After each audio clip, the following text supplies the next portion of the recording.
हाय आर्मीज, आपका स्वागत है मेरे YouTube channel BTS Korean army chapter 1 इन भोजपुरी सॉन्ग। तो आज मैं आप लोगों को I am crazy for you का पार्ट 17 बताऊंगी। चलिए स्टोरी स्टार्ट करते हैं। पिछले पार्ट में हमने देखा था कि ह्यूमन में बहुत ज़्यादा ही बड़ा झगड़ा हो जाता है और बहुत ज़्यादा ही वो लोग अब एक दूसरे से बात नहीं करते हैं। क्योंकि को ये सब बातें अब पसंद नहीं आ रही थी।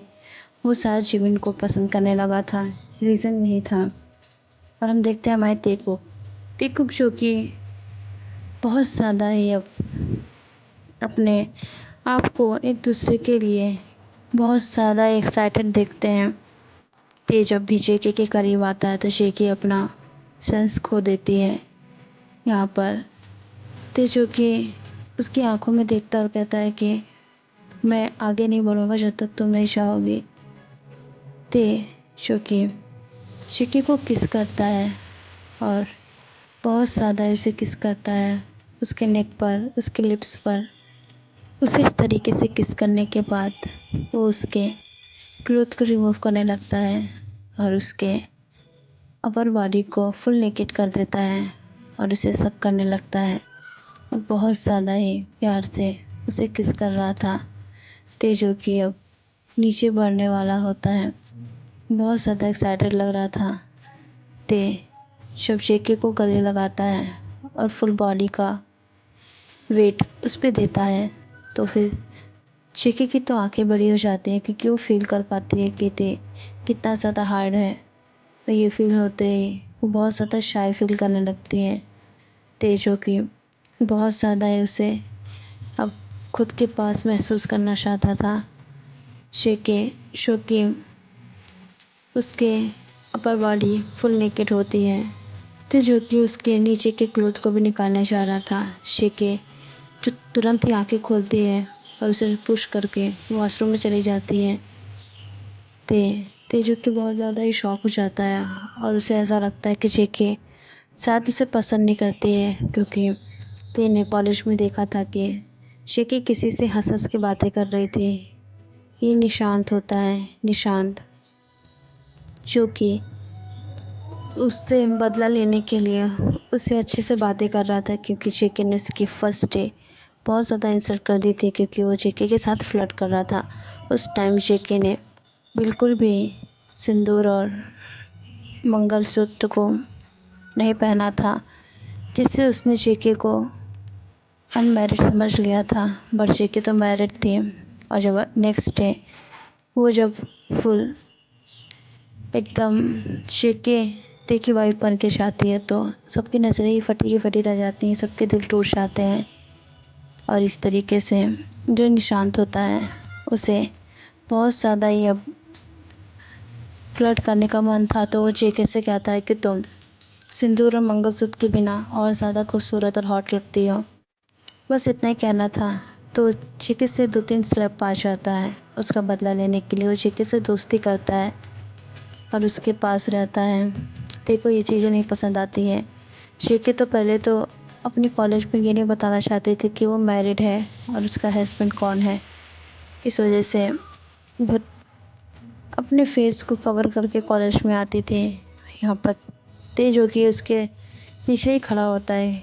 एक तो ते ने उसे पहले ही पार्किंग एरिया में बुलाया था तो जेके नहीं गई थी, तो इस वजह से वो अपने फेस पे मास्क लगाकर जेके के पास आता है। यहाँ निशांत के साथ उसको इस तरीके से बातें करते हुए देखता है तो उसका फ़ोन ही खोल जाता है।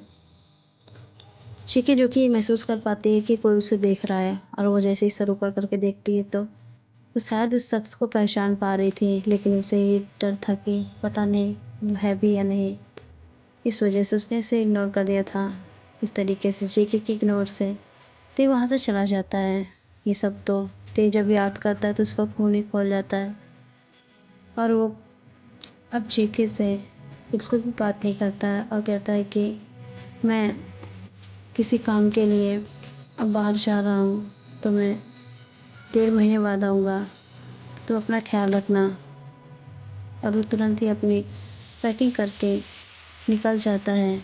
यहाँ पर ते के डैड बहुत ज़्यादा परेशान हो जाते हैं क्योंकि ये मीटिंग उन्हें हैंडल करनी थी। वो जाने वाले थे पर अचानक से ते जा रहा है।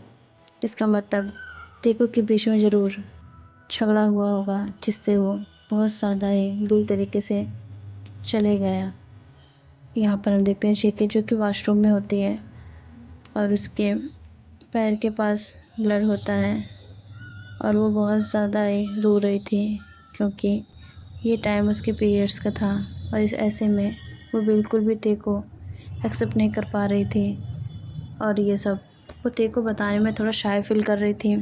उसे अनकंफर्टेबल फील हो रहा था, लेकिन ते ने तो गलत ही समझ लिया। और यहाँ पर जेके जो कि बहुत रोती है। ऐसे ही 3 दिन बीत जाते हैं, उसका रोना ख़त्म नहीं होता है। तब जाकर बहुत ज़्यादा ही वो अब इस तरीके से बात करती है और वो बहुत ज़्यादा ही डर रही थी। यहाँ पर वो तुरंत ही ते को कॉल लगाती है।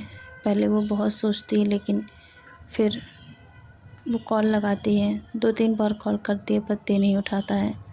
ते इस वक्त बहुत ज़्यादा बिज़ी था, उसकी मीटिंग चल रही थी और फ़ोन साइलेंट था या यूँ कह लें कि स्विच ऑफ था, जिससे उसे पता ही नहीं चला। यहाँ पर जेके को ऐसा लगता है कि वो उससे बात ही नहीं करना चाहता है और वो बहुत ज़्यादा रोती है। 3 दिन लगातार रोने के बाद वो बहुत ज़्यादा ही डल पड़ चुकी थी, उसका चेहरा पीला पड़ चुका था। सर्वेंट भी बताती है ते को कि जेके ने खाना नहीं खाया है ठीक से 3 दिनों में। तो फिर ते जो कि उसकी बहुत ज़्यादा फ़िक्र करता था। इधर हम देखते हैं यूमिन यहाँ पर कॉलेज में जिमिन और उसकी फ्रेंड जेनी होती हैं। जेनी जो कि अपने कॉल पे किसी से बात करती है तो शॉक हो जाती है क्योंकि उसकी माँ उसकी तबीयत बहुत ज़्यादा ख़राब थी और वो एडमिट थी। तो फिर जिमिन से कहती है कि मुझे अब घर जाना पड़ेगा। तो फिर जिमिन कहती है मैं भी चलूँगी। दोनों हॉस्पिटल पहुँचते हैं, साथ में निशांत भी जाता है। निशांत उन लोगों को छोड़ देता है और हॉस्पिटल में ही रहता है। उसकी माँ के इलाज के लिए उसे बहुत ज़्यादा पैसे चाहिए होते हैं और 5 लाख रुपए चाहिए होते हैं। तो फिर निशांत कहता है कि मैं दे दूँगा। तो फिर जेनी कहती नहीं, मैं तुमसे पैसे नहीं लूँगी। जेनी के डैड कहते हैं कि ले लो। तो फिर निशांत कहता है कि मैं पैसे दे रहा हूँ और फुल ब्याज के साथ मैं वापस ले लूँगा, तुम इसकी फ़िक्र मत करो। और वो पेमेंट कर देता है। यहाँ पर वो जिमिन को देखते हैं कि वो बहुत ज़्यादा ही अब परेशान जेनी को देखकर उसे समझाती है, लेकिन अचानक से उसकी नज़र युंगी पे पड़ती है। उसके वार्ड से उसके मॉम डैड निकलते हैं युंगी के और उसका दोस्त अक्षत जो कि अंदर ही होता है। और जिमिन जो कि निशान से कहती है कि मैं भी थोड़ी देर में आ रही हूँ और वो जाती है और देखती है कि सच में युंगी एडमिट होता है। उसकी हालत बहुत ज़्यादा ख़राब होती है और इस तरीके से वो बहुत ज़्यादा शॉक हो जाती है कि आखिर इसकी हालत कैसे हो गई। तभी अक्षत कहता है कल तुमसे मिलने के बाद वो बहुत ज़्यादा ही बुरी तरीके से ड्राइव कर रहा था और ड्रंक भी था। जिमिन को वो पल याद आता है। युंगी उससे मिलने गया था और उससे कहा था कि वो अक्षत से दूर रहे। तो फिर युंगी की बात पे जिमिन कहती है कि जब हम दोनों एक दूसरे से दूर नहीं रह रहे तो तुम्हें क्या दिक्कत है। तो फिर युंगी कहता है कि मुझे तुम दोनों की नज़दीकियाँ बिल्कुल पसंद नहीं और तुम लोग करीब नहीं आओगे।